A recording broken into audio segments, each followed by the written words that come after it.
Assalamualaikum warahmatullahi wabarakatuh. Perkenalkan, saya dengan Aurora Prabandini dan rekan saya Rudi Pangidoan, ya, dengan nomor induk mahasiswa 552231200012. dan saya 552231200011. Baik, dalam kesempatan kali ini kami ingin mempresentasikan mengenai fenomenologi dalam metode penelitian komunikasi kualitatif dengan mata kuliah Metode Penelitian Komunikasi Kualitatif dengan dosen pengampu Ibu Heni Gustaf.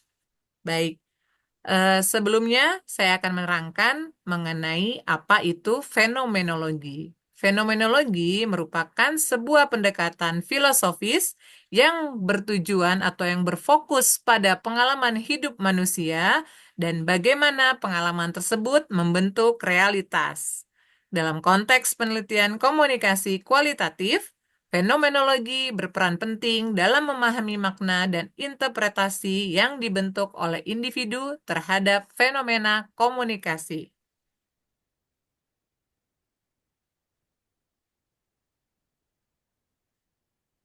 Sebelum masuk ke materi selanjutnya, alangkah lebih baiknya bila kita mengenal asal-usul dan latar belakang berkembangnya fenomenologi.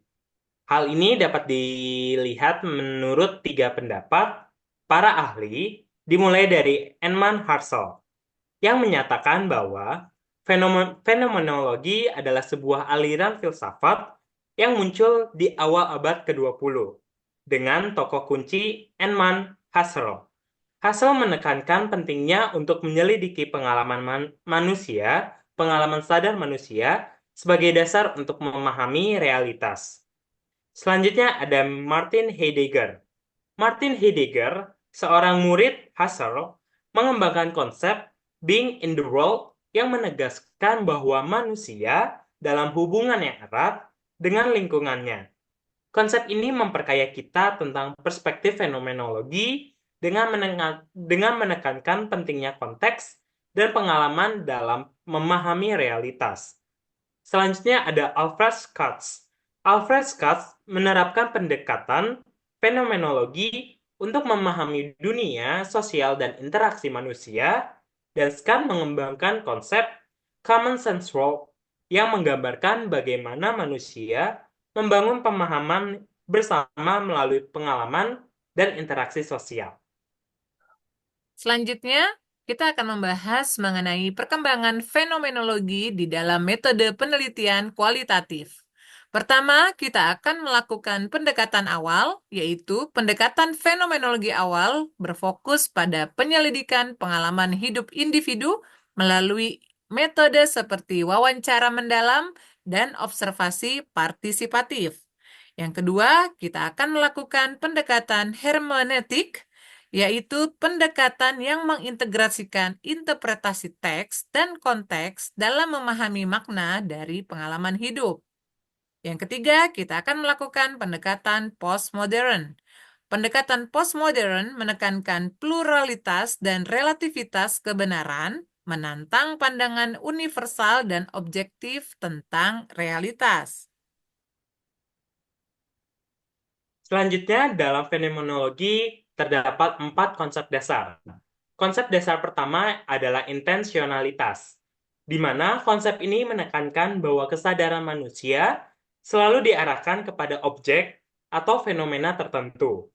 Kesadaran tidak pernah kosong dan pasif, tetapi selalu aktif terlibat dengan dunia. Kedua adalah epoche. Epoche adalah proses penggantungan atau pembatasan asumsi-asumsi yang telah ada sebelumnya untuk mencapai pemahaman yang lebih murni tentang pengalaman hidup. Ketiga ada life world. Life world merujuk pada dunia pengalaman hidup manusia yang dibentuk oleh budaya, nilai, dan norma-norma sosial.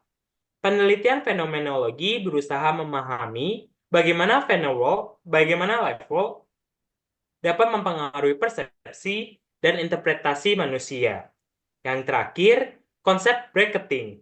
Bracketing adalah proses peneliti untuk menyingkirkan prasangka atau bias pribadi yang dapat mempengaruhi pemahaman terhadap pengalaman hidup yang diteliti. Baik, selanjutnya adalah fenomenologi dalam metode penelitian kualitatif menurut John W. Creswell. Dalam pandangan Creswell, seorang ahli metode penelitian memandang fenomenologi sebagai pendekatan yang efektif yang menggali pengalaman hidup dan memahami makna dengan memberikan sesuatu oleh individu terhadap fenomena tertentu. Adapun tahapan penelitian fenomenologi yaitu adalah pertama, kita harus dapat mengidentifikasi fenomena. Lalu, kita melakukan pengumpulan data dengan beberapa teknik dan kita melakukan analisis data untuk diinterpretasi temuan.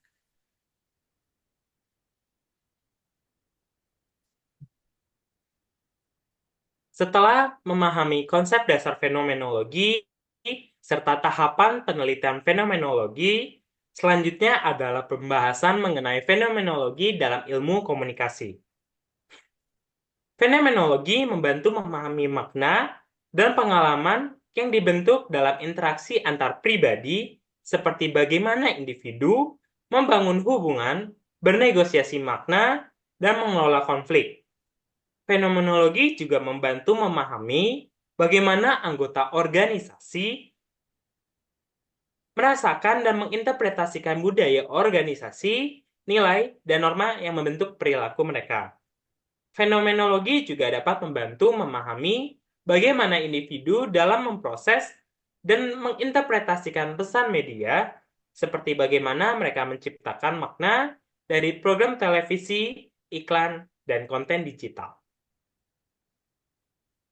Selanjutnya, kita akan membahas mengenai penerapan fenomenologi dalam penelitian kualitatif pada studi komunikasi. Contoh penelitiannya yaitu mengenai studi tentang pengalaman mahasiswa dalam berkomunikasi online dengan topik penelitian komunikasi interpersonal. Adapun pertanyaan penelitian adalah bagaimana mahasiswa menginterpretasikan makna dalam komunikasi online. Lalu, contoh penelitian lainnya yaitu studi tentang persepsi karyawan terhadap budaya organisasi. Topik penelitiannya adalah komunikasi organisasi. Pertanyaannya, bagaimana karyawan merasakan dan menginterpretasikan nilai dan norma yang berlaku di dalam organisasi? Contoh penelitian yang lainnya adalah studi tentang pengaruh iklan televisi terhadap perilaku konsumen dengan topik penelitian komunikasi massa. Dengan pertanyaan penelitian, bagaimana individu mengkonstruksi makna dari iklan televisi dan bagaimana makna tersebut dapat mempengaruhi perilaku mereka sebagai konsumen. Kelebihan fenomenologi terdapat tiga. Satu, pemahaman mendalam, menyingkap makna, dan memperkuat suara. Fenomenologi memungkinkan para peneliti untuk menggali pemahaman yang lebih mendalam tentang pengalaman hidup manusia yang tidak diperoleh melalui metode kuantitatif yang lebih fokus pada pengumpulan data objektif. Fenomenologi juga membantu peneliti untuk memahami makna dan interpretasi yang dibentuk oleh individu terhadap fenomena tertentu, memberikan wawasan yang lebih kaya tentang realitas. Fenomenologi juga memberikan platform bagi individu untuk berbagi pengalaman dan perspektif mereka, memperkuat suara yang mungkin terabaikan dalam penelitian tradisional. Adapun keterbatasan dalam fenomenologi adalah satu, subjektivitas peneliti. Fenomenologi rentan terhadap bias peneliti karena interpretasi dan pemahaman peneliti terhadap pengalaman hidup dapat mempengaruhi hasil penelitian. Keterbatasan fenomenologi juga terdapat dalam generalisasi yang terbatas, yaitu temuan penelitian fenomenologi biasanya tidak dapat digeneralisasikan ke populasi yang lebih luas, karena penelitian ini berfokus pada pengalaman hidup yang unik. Keterbatasan fenomenologi terdapat juga dalam kompleksitas analisis, yaitu analisis data dalam penelitian fenomenologi membutuhkan ketelitian dan keterampilan khusus, mengingat kompleksitas interpretasi pengalaman hidup.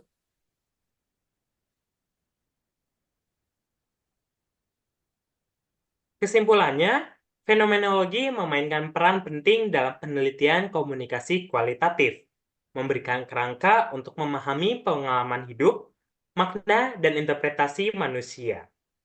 Meskipun memiliki keterbatasan, fenomenologi tetap menjadi pendekatan yang berharga dalam memberikan wawasan yang mendalam tentang realitas yang dibentuk oleh persepsi dan pengalaman manusia. Demikian presentasi kami dari kelompok pertama. Terima kasih. Baik, terima kasih. Assalamualaikum warahmatullahi wabarakatuh.